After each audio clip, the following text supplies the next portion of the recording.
akuzën e prokurorisë speciale për cilën akuzon se keni kryer vepra penale për cilën e citon marrë.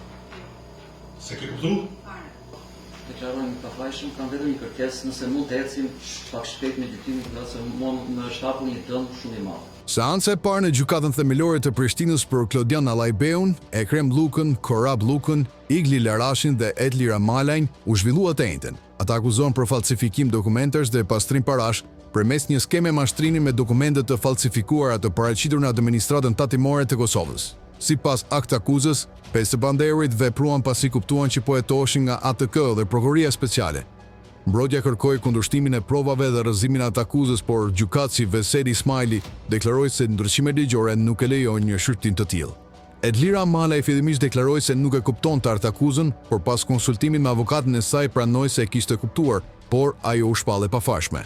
Klodian Allajbeu, aksioneri amerikan Hospital Kosova, kërkoi përshpejtimin e gjykimit duke argumentuar se ka pësuar dëme të mëdha financiare dhe ka probleme me bankat e zyrat ligjore.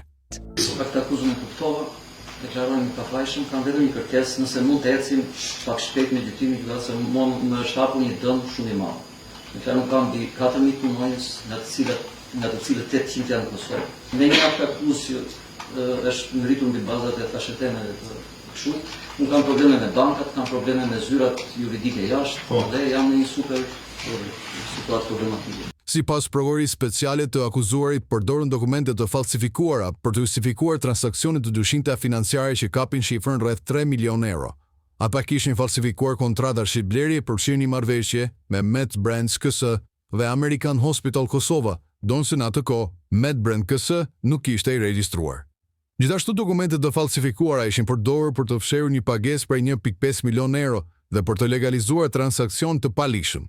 Sipas atë akuzës, paratë e përfituara u transferuan në Shqipëri dhe Austri në një llogari private.